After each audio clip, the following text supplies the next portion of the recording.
ጉድሽን አየሽ አይደለ? ወይኔ ምህረት እንደዚህ ጫውትብኝ። ምቀኛ ነው የደወለው። ስልኩን አንሳው። ሄሎ ደህና ነኝ እኔ ፍቅር አለሁልሽ። የት ሆነ ነው? ወደ ቤት እየመጣው ነበር። ከሲስተር ጋር ቃል ገዛ ወጣው። በኋላ ልደውልሽ። የምን ሲስተር ነው? እኔ እህት ነኝ። ማናት የደወለችው? እኔ ነኝ። ማነሽ አንቺ? ገርፍሬንዱ ችጋራም አንተም ወንድነህ ከአንድ ሙለ ሲታመላለሳል። ምን ስራ አለ ሲጀመር? መቶጅኝማ በወንድነት የነበረ ደግሞ ገንዘብ እንደመሰራ ሁለታችሁም ታውቃላችሁ። እኔ ስትዝናና ነው ማውቀው። እኔ ቴሌግራም ላይ በሁሉ ጌምስ እየተፍታታው ነው ገንዘብ መሰራው። ሁሉ ጌምስ በየሳምንቱ ሻሙ እያለ 50 ሺህ ብር የሚሸልመው? የተለያዩ ጌሞች አሉ። እነሱን እየተጫወትኩ እየተፍታታው ነው ገንዘብ መሰራው።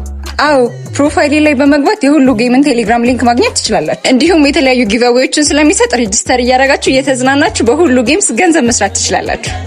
ወዴት ነው? ሁለታችሁንማ በምን አቅሜ ነው የምችለው? ወይ አቦሰብ ትጥላላችሁ?